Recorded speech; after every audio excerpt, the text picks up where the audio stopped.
지금부터요, 우리가 이제 채권법에 대해서 한번 살펴보도록 그렇게 하겠습니다.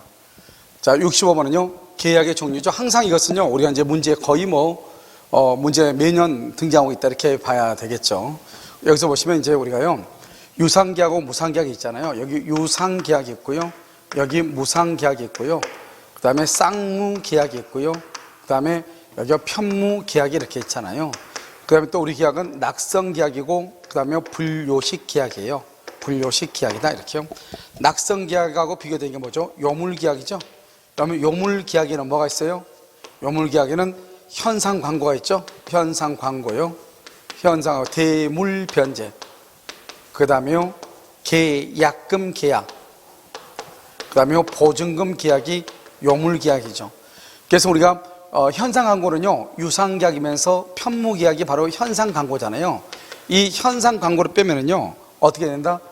유상계약은 쌍무계약이고요, 쌍무계약은 유상계약이고, 무상계약은 편무계약이고, 편무계약은 무상계약이 되는 거예요. 그런데 편무계약이 언제나 무상인 것은 아니죠. 누구 때문에요? 현상광고 때문에요.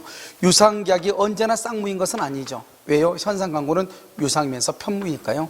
그런데 쌍무계약은 언제나 유상계약이고요, 무상계약은 언제나 편무계약이죠. 알겠죠? 그런데 만약에 현상광고가 없다고 해봐요. 그러면 유상은 쌍무고 쌍무는 유상이고, 무상은 편무고 편무는 무상이에요. 현상광고가 없으면. 무상계약은 두 가지로 조심해야 돼요. 사용대차하고요, 그 다음에 뭐가 있다? 증여가 있고요. 사용대차하고 증여하고요. 그 다음에요, 여기 유상계약은 맞죠? 유상계약은요, 가장 대표적인 게 매매죠. 매매, 그 다음에 교환, 그 다음에 임대차, 그 다음에 뭐라고 한다? 도급. 이 정도, 고용계약, 이 정도만 알면 되죠. 이것을 유상이라고 하죠. 그래서 예를 들면 매매는 유상, 쌍무, 낙성, 분료식 이렇게요. 임대차도 유상, 쌍무, 낙성, 분료식. 도급계약도 유상, 쌍무, 낙성, 분료식. 증여는요, 무상, 편무, 낙성, 분료식 이렇죠.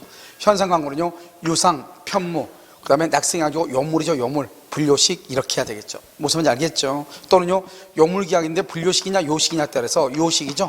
여기서 현상광고가 요식이냐 분료식에 대해서 논란이 있어요. 하지만 우리 계약의 원칙은 분료식이기 때문에 분료식으로 보는 것이 타당하다 이렇게 보는 것이죠. 그리고 보면 도급이죠. 도급은 쌍무계약 맞죠. 무상임치죠. 무상임치. 여기 보면요, 이제 소비대차하고요, 그 다음에 뭐가 있다? 위임하고요, 그 다음에 임치하고요, 그 다음에 종신정기금 이렇게 있잖아요. 그러니까 이런 것은 원칙적으로 뭐다? 무상이 원칙이에요. 무상이 원칙이에요. 그래서 무상임치죠. 무상임치는 무상편무 낙성분료식이죠. 그래서 무상임치는 무상편무 낙성분료식. 임대차는요, 임대차는 유상 쌍무 낙성분료식. 사용대차는요, 무상편무 낙성분료식. 현상광고는요, 현상광고는 뭐다? 낙성이 아니고 요물이죠. 요물. 유상 편무. 그 다음에 요물, 분료식 이렇게 해야 되겠죠. 알겠죠? 그래서 정답 몇 번이다? 5번. 5번이 틀렸다. 그래서 이 구조를 항상 잘 알아고 몇 번이나 얘기했죠? 그래서 이 구조를 알고 있어야 되고요. 그 다음에 5번. 66번 갑은 승낙기간을 2020년 5월 8일로 하여 자신의 액수주택을 을에게 5억 원에 팔겠다고 하고 그 청약은 을에게 이후 2020년 5월 1일 도달했다. 그러면요, 여기서 5월 1일 날 도달했죠? 도달하면 이때부터 청약이 되는 것이고요. 언제까지다? 5월 8일까지라고 했죠. 5월 8일까지. 1번.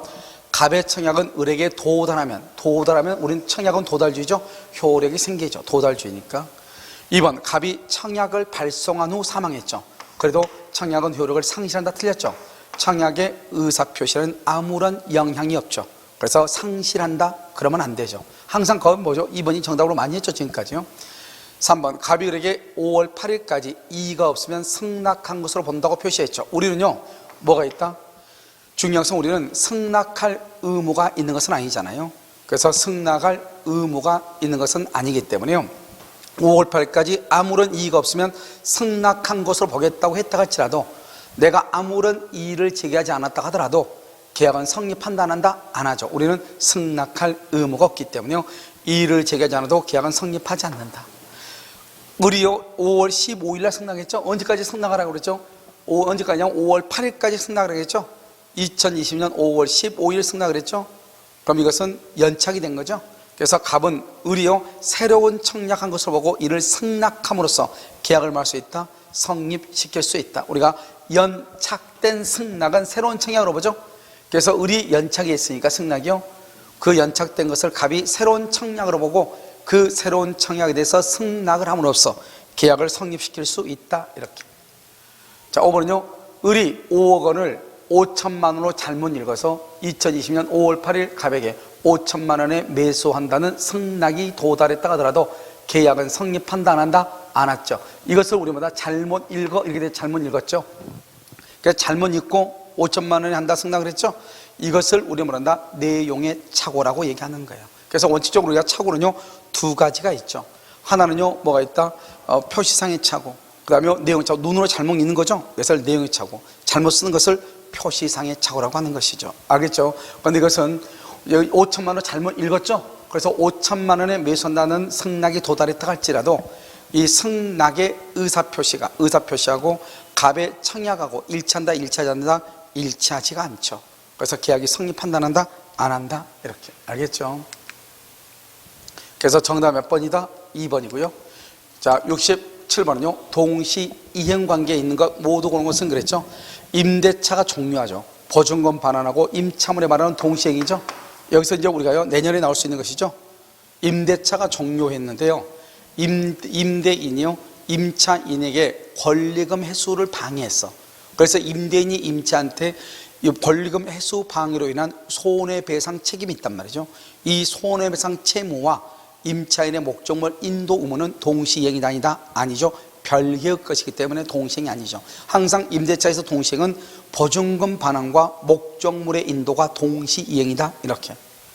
이거는요 피담보 채권을 변제할 의무. 여러분요 봐봐 저당권이죠. 근저당권 담보죠. 담보권 말소하고요 채권의 변제는 항상 채권이 주된 권리고요. 주된 권리고 여기요 담보죠. 저당권이 담보가 종된 권리이기 때문에 그건 동시행이 있을 수가 없죠. 동시행이 없다. 먼저 피담보 채무를 변제해야 된다. 이것 토지거래 허가 신청 절차에 협력할 의무죠. 이것을 우리는 뭐란다? 부수적 의무다 이렇게 얘기하는데요. 이 부수적 의무는 주된 의무가 아니죠. 그래서 계약을 해지할 수 없고 동시이행 관계에 있잖아요.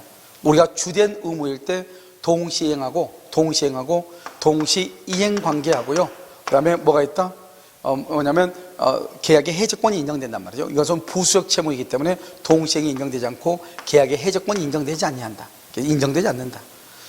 임차인이 건물 매수 청구를 행사하죠. 이런 봐봐 청구 앞에 매수란 말이죠. 이것을 형성권이라고 하죠. 형성권은 일방적 의사표시죠. 그래서 청구 당시 매수 청구권 행사 당시 시가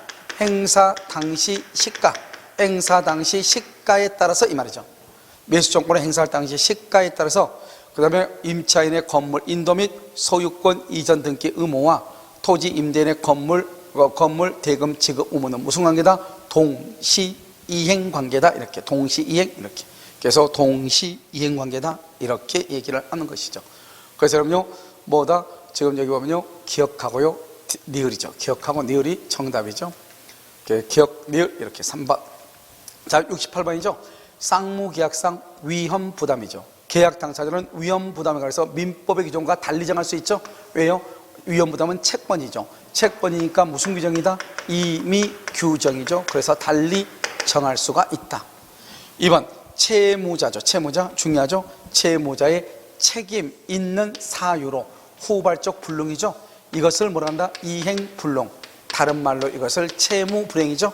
그래서 위험부담 틀렸죠. 위험부담은 아니고 이것은 채무불이행의 문제이다. 채무불이행은 후발적으로 채무자가 잘못 있는 것을 채무불이행. 항상 이것을 중요하다고 몇 번 얘기했죠?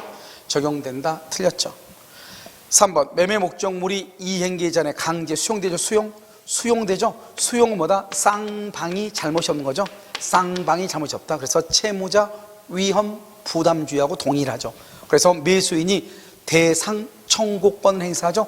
여기서 대상 청구권은 뭐다? 보상금이죠. 그러면요 매도인은 매매 대금 지급을 뭐 할 수 있다? 청구할 수 있다. 이렇게 해서 매매 대금의 지급을 청구한다. 그래서 대상 청구권을 행사하려면 매수인이요 자신의 반대 급부를 이행을 해야 되는 거죠. 그러니까 자기는 매매 대금을 지급하면서 매도인이 받을 대상 즉 수용 보상금의 인도를 뭐 할 수 있다? 청구할 수 있다. 이란 말이죠. 이것을 대상 청구권이다. 이렇게. 4번 채권자 수령 지체 중이죠. 그럼 이건 뭐죠? 채권자가 잘못했다 이 말이잖아요. 당사자 모두에게 책임 없는, 이게 중요한 것이 아니고 이미 채권자가 잘못했죠. 그래서 채무자는 채권자에게 대금을 말할 수 있다, 청구할 수 있다. 채무자는 상대방 누구죠? 상대방 누구요? 채권자에게 이행 청구, 대금을 청구할 수 있다, 이란 말이죠. 채권자 위험 부담주의. 이렇게. 5번, 당사자 일방의 채무가 채권자의 책임 있는 사유죠. 그럼 채권자 잘못했죠. 그래서 4번하고 5번은 채권자 위험 부담주의죠. 그래서 채무자는 상대방의 이행을 말할 수 있다, 청구할 수 있다. 그래서 4번, 5번을 채권자 위험 부담주의. 3번을 뭐란다? 그것은 수용이죠. 채무자 위험 부담주의. 2번은요, 채무 불이행의 문제이죠. 채무 불이행. 이렇게 알겠죠? 그 다음에 1번은요, 우리가 위험 부담이나 이런 것은 채권법이죠. 계약법은 임의 규정이죠. 다른 합의를 할 수 있다, 이런 말이죠. 알겠죠? 그래서 정답 몇 번이다? 2번이다. 이렇게. 자, 69번은요, 갑은 자신의 X 부동산을 을에게 매도하면서 대금 채권을 병에게 기속시키기로 하고 대금 지급과 동시에 소유권 이전을 해주기로 했다. 병은 을에게 수익의 의사를 표시했다. 그래서 병이 지금요, 수익의 의사를 표시했네요. 69번 지금 문제가 되고 있는 문제이죠. 그래서 이미 이것은요, 여러분 69번하고 79번에 관한 이의제기에 관한 내용은 이미 여러분들이요, 뭐 공사무라든가 이런데요, 이의제기 게시판에 이미 다 올려놨기 때문에요, 여러분 그것을 확인해 보시면 되고, 지금은 이것을 여러분들에게 소리로써요, 뭐죠? 설명해 드리도록 그렇게 하겠습니다. 자, 1번, 갑과 을은 특별한 사정이 없으면 합의 해제를 할 수 있다. 이렇게 계약을 합의 해제. 자, 그럼 보면요, 이렇게 갑이 있고 여기 을이 있고 여기에 병이 있잖아요. 병이 지금 수익의 의사를 표시했죠. 그럼 병에게 권리가 발생하죠. 병의 권리가 발생하면 병은요, 을에게요, 직접 이행을 청구할 수 있는데요, 이 갑과 을은 계약의 당사자죠. 계약의 당사자로서요, 병이 수익의 의사를 표시했다 하더라도 계약의 당사자인 갑과 을은요, 계약 내용을 변경, 즉 갑과 을 간의 계약을요, 합의로 해지할 수가 있다 없다? 있는 거죠. 그렇다 하더라도 이 합의로 해지한 것, 둘이 수익의 의사 표시했죠. 1번 수익의 의사 표시했죠. 그 다음에 2번 합의로 해지할 수 있는가? 해지할 수 있죠. 이 해지를 가지고 제3자에게 3번 뭐 하지 못한다? 대항하지 못한다. 다른 말로 합의 해제 효력을 뭐 하지 못한다? 주장하지 못한다, 이 말이죠. 이것을 대항력이라고 하는 거죠. 즉 갑과 을은 계약의 당사자잖아요. 그 계약의 당사자이기 때문에 이 계약 당사자인 상호간에 합의로 해제를 하거나 하는 것은 자유인 것이죠. 계약 자유의 원칙상이요. 그러니까 그에 따른 모든 손해배상이라는 것은 합의 내용에 따라. 그래서 그럼요, 합의 해제에 따르면 손해배상을 원칙적으로 청구할 수 없다. 왜? 두 사람 간에 손해배상을 청구하기로 합의를 하죠. 그럼 청구할 수 있죠. 합의가 없는 한, 손해배상에 관한 다른 합의가 없는 한 합의 해제를 원인으로 손해배상을 청구할 수 없는 거예요. 그 다음에 우리가 계약을 해지하면 원상회복을 하죠. 받은 것이 금전일 때는 받은 날부터 이자를 가산하는데요, 두 사람이 합의를 했다는 것은 두 사람이 새로운 계약을 체결해서 계약을 해지했다는 거잖아요. 그걸 해제 계약이라고 하는 거잖아요. 그렇기 때문에 이 두 당사자 간의 합의 내용대로 따르는 것이지, 우리가 548조 제2항의 원상회복 의무라는 것은 단독행위에서, 즉 일방이 형성권 행사, 즉 일방적 의사표시, 해제권 행사로 인한 경우에 원상회복에 관한 것을 규정하고 있기 때문에요, 두 당사자 간의 합의에 의해서 해제를 할 때는 굳이 그것을 적용할 필요가 없고 두 당사자 간의 합의 내용에 따른다, 이런 말이에요. 알겠죠? 그러니까 여러분요, 우리가 보면 이런 게 나오잖아요. 뭐가 나오냐? 제3자의 범위라는 것이 나오잖아요. 그럼 이 제3자의 범위 보면 계약을 해제하죠. 해제했다 할지라도 해제하기 전에 새로운 이해관계를 맺은 사람한테는 선악을 불문하고 대항하지 못하고, 해제 후 말소 등기는요, 선의인 제3자한테는 대항하지 못한다, 이 말이죠. 즉 두 사람 간의 계약을 해지할 수는 있죠. 채무불이행은 이유로 당사자 간에 해지할 수 있지만 그걸 가지고 제3자에게 주장하지 못한다는 거예요. 그것을 우리는 뭐라 한다? 대항하지 못한다, 이 말이죠. 알겠죠? 이미 제3자가 이해관계를 맺었다 할지라도 알겠죠? 주장하지, 그 두 사람 간에 해제는 할 수 있다. 하지만 그 해제의 내용을 그대로 제3자에게 주장할 수는 없다, 이 말이죠. 그 말은 두 당사자 간의 계약을 해제한다 할지라도 제3자는 유효하게 소유권을 취득할 수 있다, 이 말이죠. 그러니까 우리가요, 그런, 즉 당사자 간의 문제하고 제3자 간의 문제는 다른 거라고. 그것을 뭐라 한다? 대항력이라고 한다고. 즉 갑과 을 간의 합의 내용을 제3자인 병에게도 주장할 수 있는가?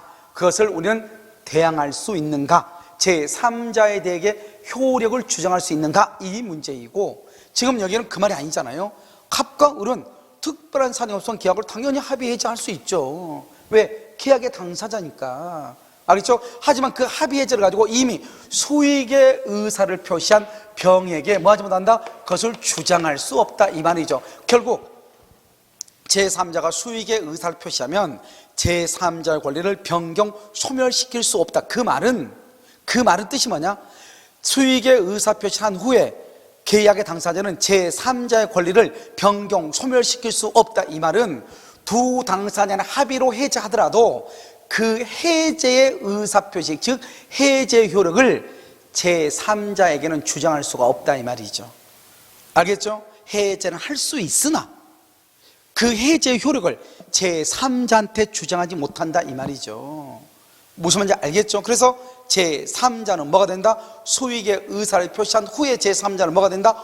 보호된다, 이 말이잖아요. 마찬가지로 가장 비슷하게 여러분요, 우리가 보면 계약을 해제하기 전에 제3자가 이해관계를 맺어서 등기나 등록을 했으면 계약을 해제하더라도 제 선악불문하고 제3자에게 해제 효력을 주장할 수가 없고, 해제 후 말소 등기가 있기 전에 해제된 사실을 모르고 권리를 이전받은 제3자에게 해제 효력을 주장할 수 없다, 이 말이죠. 그 말은 제3자가 있다고 해서 해제를 못한다는 것이 아니고, 해제는 할 수 있으나 해제의 효력을 제3자에게 주장하지 못한다. 이것은 법의 단순한 논리예요. 알겠죠? 이것은 제3자에 대한 효력, 대항력, 아주 기본적인 거예요. 알겠죠? 그래서 이것을 해제할 수 있다, 당연히 맞는 것이죠. 알겠죠? 하지만 제3자의 권리를 소멸시키거나 변경하지 못하니까 그 해제의, 합의 해제의 내용을 제3자에게는 주장하지 못한다, 이 말이죠. 알죠? 그것은 제3자와의 효력, 대항력의 문제이고, 갑과 을 두 사람 간에는 해제할 수 있다, 이 말이죠. 알겠죠? 그래서 이것은 맞는 지문이죠. 2번, 을이 대금 지급 의무를 불행하죠. 대금 지급, 을이 불행이죠. 채무 불행이죠. 병은 계약을 해제할 수가 없죠. 왜 해제할 수가 없죠? 병은 계약의 당사자가 아니기 때문에 해제할 수가 없다, 이 말이죠. 알겠죠? 해제할 수 없다, 이렇게. 3번, 갑이 을의 채무 불행을 이유로 계약을 해제하죠. 을의 채무 불행, 갑이요. 병은, 근데 뭐 한다? 병은 손해배상을 청구할 수 있죠. 해제는 못하지만, 왜? 수익의 의사를 표시했으니까 자신의 권리가 있죠. 손해배상을 청구하죠. 뭐는 못하는데? 해제는 못하는데. 알겠죠? 병은. 이것은 아주 자주 중요해서 봤고요. 이것도 맞는 말이죠. 3번, 갑이 등기를 지체하죠. 그럼 을은요, 병에 대한 대금 지급을 뭐 할 수 있다? 거절할 수 있죠. 지금 갑하고 을하고 잖아요. 갑하고 을하고 관계를 뭐라 한다? 이것을 보상관계. 알겠죠? 보상관계. 다른 말로 기본관계라고 하죠. 이 보상관계, 기본관계에 기한 항변으로 병에게 대항한다. 그래서 병에 대해서 대금 지급을 거절할 수 있다, 항변할 수 있다, 대항할 수 있다, 이 말이잖아요. 알겠죠? 그 다음에 5번은요, 을이 갑의 채무 불행을 이유로 계약을 해지하죠. 을이요. 그러면 을은 이미 지급한 대금의 반환을 병에게요. 을은 이미 지급한 대금 반환을 여기 병이요, 병에게 청구할 수 있다, 없다? 없다, 이 말이죠. 없다. 병에게 청구할 수가 없다, 이 말이죠. 무슨 말인지 알겠죠? 왜다? 갑과 을만이 계약의 당사자이기 때문에요. 우리가 만약에 을이 이미 병에게 지급했다 할지라도 그 반환은 누구에게 청구한다? 갑에게 청구해야 된다, 이런 말이죠. 아시겠죠? 그래서 병에게 청구할 수가 없다, 이렇게. 그래서 여러분요, 이것은 지금 정답은 아마 여러분요, 우리가 가답안에는 3번으로 나와 있지만 실질적으로요, 여러분요, 이것은 1번도 맞는 지문이다, 이 말이죠. 왜? 우리가 계약의 당사자 간에 합의해제 당연히 할 수 있죠. 제3자가 발생했다? 그러면 두 당사자 간에, 계약 당사자 간의 합의의 내용을 제3자, 즉 수익의 의사를 표시한 제3자에게 그 효력을 주장할 수 있느냐, 주장할 수 없느냐 하는 그것은 대항력의 문제이다, 이 말이죠. 대항할 수 있느냐 없느냐, 제3자에게 효력을 주장할 수 있느냐 없느냐, 알겠죠? 그것은 제3자고의 문제는 대항력의 문제인 것이고, 두 당사자 간에는 제3자의 존재 여부와 관계없이 계약 내용을 합의로 해지할 수는 있다 이 말이죠. 아시겠죠? 그래서 여기서 보면은 우리가요 원래 법조문은 뭐가 나와 있냐면 이렇게 나와 있죠. 수익의 의사 표시한 제3자가 있죠. 그럼 제3자가 수익의 의사를 표시한 후에는 계약의 당사자는 제3자의 권리를 변경, 소멸시킬 수 없다 이렇게 돼 있단 말이죠. 알겠죠? 그 말의 뜻은 제3자가 수익의 의사를 표시하면은 계약의 당사자인 갑과 을, 즉 요약자와 낙약자는 합의 해제 등을 할 수는 있으나 그 합의 해제의 내용을 제3자에게는 주장하지 못한다 이 말이죠. 알겠죠? 그것을 대항하지 못한다 이 말이죠. 우리가 계약이라는 게 뭐예요? 특정과 특정인 두 사람 간의 문제 아니에요. 알겠죠? 제3자가 문제는 계약 당사자 간의 문제가 아니라고요. 알겠죠? 그 계약 당사자 간의 효력을 제3자에게 주장할 수 있느냐 없느냐, 대항할 수 있느냐 없느냐의 문제라고요. 알겠죠? 그래서 여러분요 우리가 보면 임대차도 마찬가지죠. 만약에 임대인이 바뀐다 그러면 임차인이 전입신고가 돼서 대항력이 있다. 그러면 이 임차인은 임대인에 대한 보증금 반환 청구권을 대항력이 있으면 제 양수인인 제3자에게도 주장할 수 있다 이 말이죠. 임대차 계약은 누구하고 했는데? 임대인하고 했는데 그 임대인과의 계약의 효력의 내용을, 임대인과 임차인 간의 계약의 효력의 내용을 제3자한테도 주장할 수 있느냐? 그건 제3자에 대한 효력, 그걸 대항력이라 한다 이런 말이죠. 알겠죠? 그럼 만약에요 예를 들어서 임차인이요 전입신고가 없다 그럼 대항력이 없죠. 그럼 소유자가 바뀌면 이 임차인은 임대인과의 계약의 내용을 제3자인 양수인에게 주장하지 못하죠. 그럼 주장하지 못하면 어떻게 하는 거예요? 그러면 을은요 갑에게 보증금을 반환해 달라고 하면 되는 거죠. 그러니까 이 갑하고 을하고 합의 해지했어. 합의 해지했는데 제3자의 권리를 해하지 못해. 그러면 낙약자는 을은 병한테 돈 지급해야죠. 주기로 했으니까. 그러고 나서 그에 대한 손해가 있으면 그것은 갑하고 부당이득의 반환의 문제로 해결하는 거죠. 알겠죠? 그러니까 뭐 할 수 있다? 당연히 합의 해지할 수 있다. 알겠죠? 이렇게 보는 거죠. 자, 이렇게 해서 정답은요 1번, 지금 우리가 가답은 3번으로 되어 있죠? 3번으로 되어 있지만 1번도 맞는 것이다. 알겠죠? 그래서 여기에 관한 것은 이미 이의제기에 관한 것은 여러분요 네이버 보면 035 카페에 있는데 그 카페에다가 이미 올려놨어. 알겠죠? 그래서 여러분들이요 이의제기 내용으로 사용하시면 돼요. 자, 70번은요 틀린 것은 이렇게 계약의 해지는 손해배상 청구에 영향을 미치지 않죠. 그래서 우리 법정 551조에 계약의 해제와 해지는 손해배상 청구에 영향을 미치지 아니한다 이렇게 되어 있죠. 해지도 영향을 미치지 않죠. 2번 채무자가 불행의 의사를 명백히 표시하죠. 명백히 표시, 이것을 뭐라고 한다? 이행거절이다. 이렇게 여기까지를 이행거절. 여러분 이행불능과 이행거절은 최고 없이 해제할 수 있다. 최고 없이 해제할 수 있다. 알겠죠? 그래서 이행기 도래전이라도, 우리가 이행불능과 이행거절은 4대 요소가 있죠. 첫 번째 최고 없이, 이행기 전이라도 자신의 채무 제공 없이 해제의 의사를 표시할 수 있다. 4대 요소 몇 번 얘기했죠? 그걸 보시면 되고, 3번 이행불능으로 계약을 해지하죠. 이행불능, 채권자는 동시행관계에 있는 자신의 국부를 제공할 필요가 있다 없다? 없다. 이렇게 됐죠? 지금 봐봐, 이행불능, 이행거절이죠. 이행불능, 이행거절은 해제를 하는 경우 4대 요소 최고 없이, 이행기 전이라도 자신의 채무를 제공할 필요 없죠. 자신의 국부를 제공할 필요가 없이 해제의 의사는 표시해야 된다. 왜 그러느냐?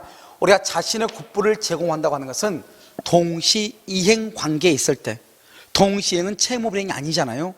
그러면 채무불이행이 아니니까 계약을 해지할 수가 없다 이 말이에요.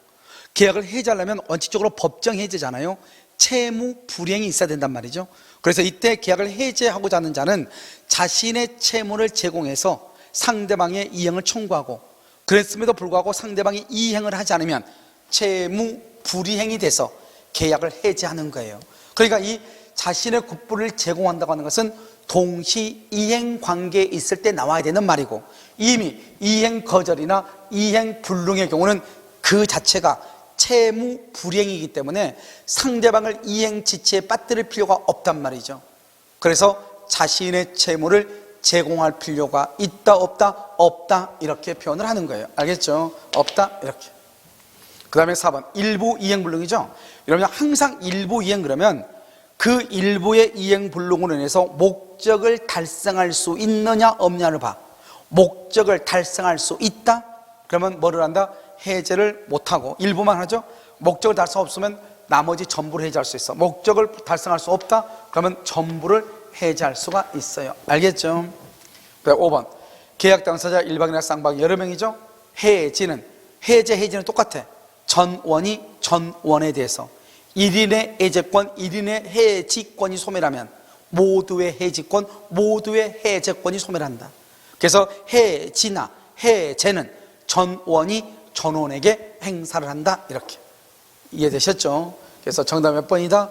그럼요, 최고 없이 해제할 수 없다. 그랬어요. 그럼요, 2번이 틀린 것이죠. 2번은 이행 불능에 관한 것이죠. 알겠죠? 자, 71번 불특정물 하자죠. 우리가 불특정물 하자, 이게 문제가 나왔네. 불특정물 하자요. 그럼 어떻게 한다? 불특정물 하자는 완전물 곱부를 청구하죠. 그래서 완전하죠. 완전하니까 이런 마다 먼저 손해배상을 청구할 수가 없죠. 그 다음에 먼저 완전물 곱부가 있으니까요, 뭘 할 수 없다? 계약을 해제할 수가 없죠. 해제할 수가 없고요. 해제라고 손해가 있으면 손해배상을 청구할 수가 있죠. 그래서 불특정물 하자는 계약의 해제권이 있고 손해배상 청구권이 있고 완전물 곱부 청구권이 있고, 대금 감액 청구권은요, 그것은 일부 타인의 권리하고 수량 부족, 우리가 일부란 말하고 부족이란 말이 있을 때만, 그 다음에 일부 멸시라고 일부라는 말이나 부족이란 말이 있을 때만 대금 감액이 있다고 몇 번 얘기했죠. 일부라는 말은, 일부라고 하는 것은 뭐죠? 대금 감액이란 말은 일부 또는 부족이란 말이 있을 때, 일부 또는 부족이란 말이 있을 때만 대금 감액이라고 하는 것이 있다, 이 말이죠. 그래서 여러분요, 절대로 뭐가 들어가면 안 돼? 디귿이 들어가면 절대 안 돼. 디귿. 그래서 디귿이 들어가면 절대로 안 되는 거예요. 알겠죠? 디귿이, 대금 감액은. 그럼요, 여러분요, 답은 3번이나 4번에서 선택을 해야 돼. 3번이나 4번이나. 알겠죠? 그런데 지금 보면 3번의 경우는 니은하고 니을인데요, 해제권이 빠져있죠? 서은이 무과실의 경우 계약을 해제할 수도 있고. 알겠죠? 이렇게. 다번째 성경 밀수인의 권리는요, 우리가 완전물 곱부를 청구하면 계약의 해제와 손해배상을 청구할 수가 없고요, 완전물 곱부를 청구하지 않고 계약의 해제나 손해배상을 청구할 수 있고. 그러니까 원칙적으로 엄격하게 얘기하면요, 조금 웃기죠. 왜냐하면 여기 봐봐요. 완전물 곱부를 청구한다. 완전물 곱부를 청구하면 이거 종류물에서는 뭐를 못한다? 해제를 못한다니까요. 뭐를 못한다? 손해배상 청구를 못한다니까요. 그러니까요, 여기서요, 우리가 해제권하고 손해배상 청구권하고 완전물 곱부를 다 같이 동시에 청구할 수는 없어요. 무슨 말인지 알겠죠? 청구할 수는 없다. 그런데요, 완전물 곱부를 청구하면 두 가지가 안 되고, 완전물 곱부를 청구하지 않죠? 그러면 해제하고, 해제로 인해서 손해가 있으면 손해배상도 청구하고.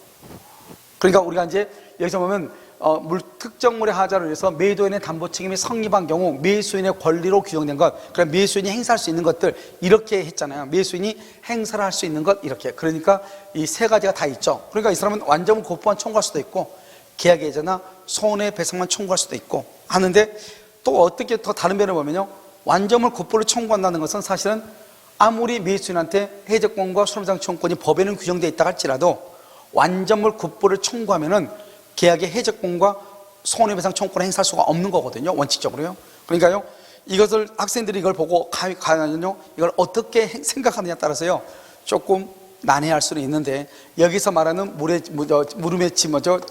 질문에 대한 답을 고르는 것은요, 매수인에게 어떠한 권리들이 존재하느냐, 담보 책임으로 계약을 해제할 수도 있고 손해배상을 청구할 수도 있고 완전물 곱부를 청구할 수도 있고, 이 종류를 묻는 것이다, 이렇게 봐야 되겠죠. 아시겠죠? 그래서 정답은 4번이다, 이렇게. 70번은요, 부동산 매매계약이 합의 해제, 이렇게 합의 해제, 특별한 사정이 없으면 채무 불이행. 우리는요, 채무 불이행이라는 것은 법정 해제라고 하죠. 합의 해제의 경우는 합의 내용에 따르죠. 그래서 손해배상을 청구할 수가 없다, 이 말이죠. 1번 틀렸고요. 2번 매도인은 원칙적으로 수령한 대금에 뭘 붙여야 돼? 이자를 붙여 반환할 필요가 있다, 없다? 없죠. 그래서 542종 받은 것이 금전일 때는 받은 날부터 이자를 가산한다. 받은 날부터 대금에 이자를 붙여는 가산한다, 이 말이죠. 적용된다, 안 된다? 안 되죠. 그래서 우리가요, 합의 해제의 경우 인정되지 않는 것 두 가지가 아주 중요하죠. 채무 불이행으로 인한 손해배상을 청구할 수 없다. 받은 것이 금전일 때는 받은 날부터 이자를 가산할 필요가 없다, 이렇게. 3번은요, 매도인으로부터 매수인에게 이전됐던 소유권은요, 계약이 해제가 되죠. 그러면 소급해서 무효가 되죠. 그래서 매수인 명의의 등기는 무효가 되고 더 이상 매수인은 소유자가 아니고 소유권은 매도인에게 즉시로 복귀하죠. 소유권은 매도인에게 당연히 복귀한다. 당연히 그것은 등기 없이 당연히 복귀한다 이 말이고요. 4번 합의 해제의 소급표는 이렇게 되어 있죠. 법정 해조 경우와 마찬가지로 제3자의 권리를 뭐하지 못한다? 해하지 못한다. 이때 제3자는 뭐다? 제3자는 여기서 해제를 하게 되면 해제 전은 선악불문하고 제3자는 보호되고 원상회복이죠. 말소등기가 있기 전까지 누구만 보호된다? 해제 후 원상회복 등기 전까지는 선의만 보호된다 이 말이죠. 제3자의 권리를 해하지 못한다 이렇게. 5번 매도인이 잔금 지급기일 경과 후 해제를 주장하며 수령한 대금을 공탁하고 매수인이 이의 없이 수령을 했다 이 말이죠. 이게 바로 뭐예요? 매도인이요 잔금 기일이 경과한 후 해제를 주장해. 왜요? 매수인의 채무 불이행을 이유로요. 그래서 수령한 대금을 공탁을 했어. 즉 중도금을요 계약금은 자기가 먹고 뭐죠? 위약금 약정이 있거나 그러면 손해배상으로 추정하니까요. 손해배상 예정으로 추정해 그것은 자기가 먹고 중도금은 공탁을 시켰다 이 말이죠. 잔금을 지치하니까요. 그랬더니 매수인이 아무런 이의 없이 잔금을 공탁하는 것을 공탁금을 받아갔다 이 말이죠. 그 말은 매도인의 해제, 합의 해제에 대해서 매수인이 뭐 한 것이다? 그것은 묵시로 승낙을 한 것이다 이 말이죠. 그래서 이것을 특별한 사정이 없으면 묵시적 승낙이 돼서 합의 해제된 것으로 본다 이란 말이죠. 본다. 아시겠죠? 이렇게. 그래서 정답은요 몇 번이다? 2번이다 이 말이죠. 뭐죠? 틀린 것은 그랬죠? 반할 필요가 없죠. 맞고요. 채무 불이행을 위한 손해배상을 청구할 수 있다. 읽다 틀렸죠? 그래서 여기요 2번은 우리가 원상회복에서 합의 해제 경우는 받은 것이 금지될 때는 받은 날부터 이자를 가산할 필요가 없다. 채무 불이행을 위한 손해배상을 청구할 수 없다. 그러니까요 정답은 1번이다 이 말. 1번. 2번이 아니고 1번이요. 자 73번은요 갑은 자신의 엑스토지를 을에게 매도하는 계약을 체결하고 을로부터 계약금을 수령했다. 계약금은 뭐 매년 빠지지 않고 나온 것이죠. 1번 을이 지급한 계약금은 원칙적으로 봐봐. 원칙적으로 아무런 약정이 없죠. 약정이 없으면 해약금으로 추정하는 거예요. 언제나가 아니고 갑과 을이 계약금을 위약금으로 약정이죠. 위약금으로 그러면 손해배상 예정으로 추정하고요. 만약에 위약금 약정이 없으면 어떻게 한다? 그러면 실제 손해를 입증해서 청구하는 것이고요. 3번 을이 중도금 지급기일 전에 중도금을 미리 지급하죠. 지급기일 전에 중도금을 지급하죠. 그러면 이때는 무슨 단계다? 이행단계죠. 이행단계니까 계약금을 배액을 상환하고 해지할 수 있다 없다? 없다. 이렇게 이행단계에 지났으니까. 만약 을이 갑에게 약정한 계약금의 일부만 계약금을 지급했죠. 그러면 계약은 없는 것이고요. 나머지 계약금을 지급하지 않으면 채무 불이행이 되죠. 그래서 계약을 해제해 버릴 수가 있다 이 말이죠. 이때 우리가요 만약에 계약금을 포기하고 해약금에 의해서 계약을 해지할 때 일부 지급한 계약금만 포기하고 또는 일부 지급받은 계약금의 배액을 제공하고 해지할 수 있는가? 그것은 안 된다. 약정된 계약금의 배액을 제공하고 약정된 계약금을 포기하고 해지를 해야 된다 이 말이죠. 그래서 수령한 계약금의 배액을 제공하고 해지할 수는 없다. 약정된 계약금의 배액을 제공하고 해지할 수 있다. 뭐냐 만약 X토지가 토지거래 허가구역 내에 있고 매매계약에 대해서 허가를 받았다 이러면요 토지거래 허가 절대로 중요하잖아. 우리는요 해약금에 의한 계약 해지는 어디라고 맞춰 규정하고 있지 않죠. 그러니까 다른 약정이었으면 계약금은 해약금으로 추정한다만 돼 있단 말이죠. 그래서 여러분요 어떻게 하는 것이다? 여기요 토지거래 허가구역이고 뭐고 허가를 받든 안 받든 그건 관계없이 알겠죠? 이행기 전까지 중도금을 지급하기 전까지 계약금을 준 사람은 포기하고 받은 사람은 2배를 주고 계약을 말 수 있다. 해지할 수 있다. 해지할 수 없다. 틀렸죠? 해지할 수 있다 이란 말이죠. 알겠죠? 그래서 허가가 있고 없고 절대로 중요하지 않다. 이행기 전까지 중도금을 지급하기 전까지 이렇게 아시겠죠? 이것을 얘기하는 것이죠. 그래서 해지할 수 있다 이렇게. 정답 몇 번이다? 5번이다 이렇게. 자 73은요 임대차의 차임이죠. 임차물의 일부가 아주 중요하죠. 임차인의 과실 없이 중요하다고 했죠. 그 과실 없이 몇 실되죠? 과실 없이 잘못 없이죠. 차임이 당연히 감액되는 게 아니야. 당연히 감액된다 그러면 안 돼요. 감액을 말 수 있다. 청구할 수 있다 그래야지 차임은 당연히 감액된다 그러면 안 돼. 임차인의 잘못이 없어도 당연히 감액되는 것이 아니고 감액을 청구할 수 있다 이렇게. 여럿이 공동으로 임차했죠. 연대에서 차임 지급 의무로 부담, 연대에서 의무로 부담하자. 각자 그러면 안 돼. 각자 연대에서. 알겠죠? 연대란 말이 뭐죠? 세 사람이 90만 원의 월세로 집을 빌렸단 말이죠. 그럼 보증금을 지급하죠. 월세를 지급할 때 각자 30만 원씩 지급하는 것이 아니고 모아서 90만 원을 지급해야 되는 거예요. 알겠죠? 3번 경제사정 변동에 따른 임대인의 차임 증액 청구죠. 차임 증액 청구 봐봐. 청구 앞에 증액 감액 있죠. 이것을 우리는 형성권이죠. 형성권은 뭐다? 일방적 의사표시죠. 그럼 일방적 의사표시란 말은 뭐다? 상대방의 뭐가 필요가 없다? 상대방의 동의가 필요가 없고요. 일방적 의사표시니까 청구 당시부터 증액되고 감액되는 거예요. 청구 당시부터. 그래서 청구에 대해서 법원이 차임 증액을 결정했다. 그 말은 증액 청구를 2월 1일 날 청구를 했는데 두 사람 간에 너무 이 사람은 50만 원을 올려달라 했단 말이에요. 50만 원을. 그런데 이 사람은요, 임차인이 이의를 제기해서 법원에 차임을 조정해달라고 소송을 제기했단 말이죠. 그래가지고 5월 1일 날요, 법원의 판결에 의해서 20만 원으로 결정이 됐다 이 말이죠. 법원의 판결. 그럼 어떡하냐? 우리가 차임 증액 청구는 형성권이고 그것은 일방적 의사표시고 상대방의 동의를 받지 않고 청구 당시부터 증액되기 때문에 이 20만 원은 5월 1일 날 판결이 됐어도 증액은 2월 1일부터 효력이 있는 거예요. 그러니까 청구 당시부터 20만 원의 증액의 효과가 발생하는 거예요. 그럼 어떡하냐? 일단 임차인은 만약에 예를 들어서 보증금이 월세가 50만 원이었는데 50만 원을 또 올려달라고 했단 말이에요. 그럼 너무 2배를 올려달라고 하니까 너무 크잖아요. 그래서 임차인이 다툰단 말이죠. 다투면서 2월 1일, 3월 1일, 4월 1일, 5월 1일 3개월간은 일단 50만 원만 지급해도 차임 연체가 아니에요. 그런데 판결문이 딱 나왔죠. 5월 1일 날. 그러면 그것은 소급해서 2월 1일부터 5월 1일까지 20만 원을 더 증액을 해줘야 되겠죠. 그래서 60만 원을 지급을 해야 돼.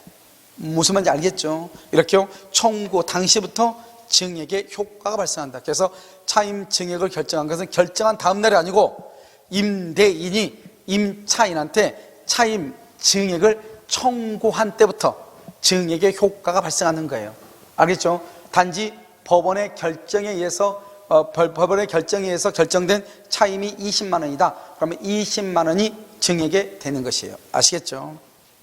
4번 임차인의 차임 연체로 계약이 해지가 되죠. 2기 임차인은 임대인에게 부속물 매수, 지상물 매수를 청구할 수가 없다. 그래서 차임 연체, 부속물 매수, 지상물 매수를 청구할 수 없다. 딱 두 가지. 채무 불이행이죠. 채무 불이행이 있으면 두 가지가 안 되죠. 두 가지. 하나는 뭐다?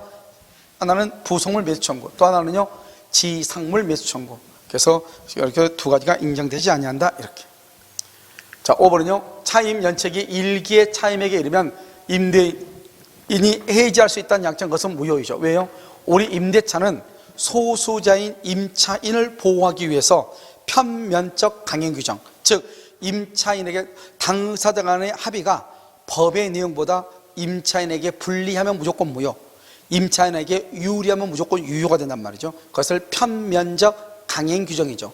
우리 법에는 2기의 차임을 연체하면 우리 민법의 임대차는요 계약을 해지할 수 있다고 돼 있단 말이죠.